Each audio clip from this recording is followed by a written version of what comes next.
Greenwolf. The year was 1942. Franklin Roosevelt was president and the U.S. was at war. On January 13th, during a private meeting at the Arcadia Conference in Washington, D.C., Roosevelt and Churchill secretly agreed to establish an underground army of super soldiers to help defeat the Axis powers. To accomplish this, they enlist the help of the world's leading microbial geneticist, Dr. Marvin Greenwolf, and his team of gene therapists.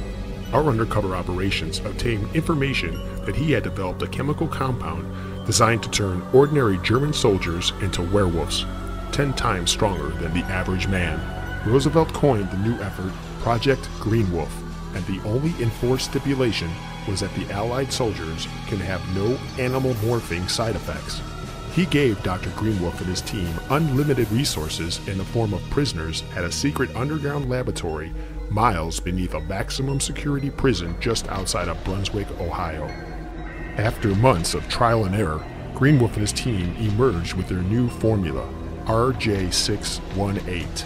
The testing had shown no signs of adverse side effects. It was simply injected into the bloodstream of a test subject, and within minutes they had the power and speed of 20 to 30 men.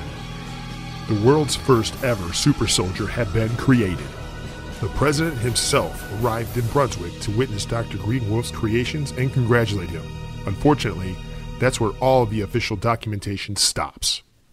Greenwolf had kept his promise in regards to no animal morphing side effects, but they quickly discovered that the test subjects, who had been injected with RJ618, were experiencing massive shutdowns within nearly every section of the human brain. Only the cerebellum remained intact, the most primitive and violent section. The results, as you can imagine, were catastrophic. Dozens of test subjects lost their minds at the same time the president arrived in the secret underground lab. Mayhem and destruction ensued, and the president barely escaped with his life. His bold scientific venture had become nothing more than an underground tomb. In whispered conversations within the corridors of power, the terms walking dead and living dead were coined to describe the hideous byproduct of RJ618. And in one of the largest cover-ups in U.S. history, the military was brought in and the lab was destroyed and buried under miles of concrete. The fate of the scientists and their subjects remained a mystery to all who once knew them.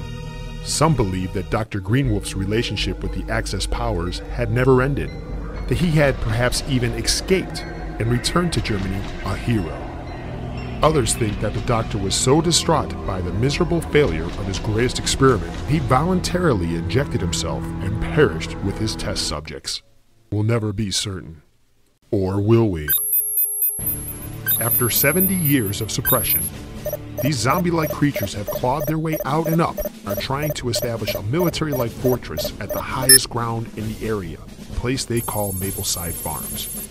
Normal weapons have no effect on these creatures, so a new chemical compound has been created to effectively repel them back into their underground layers, or, with your help, to put these abominations to rest. It's called RU-942.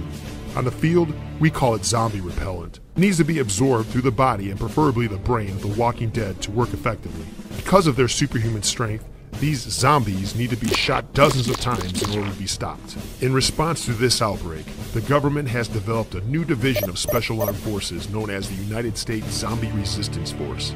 You are being recruited to join the ZERF and save millions of citizens in Northeast Ohio and all over the Midwest.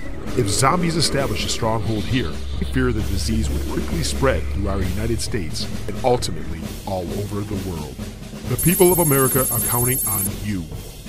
Now go light up the living dead.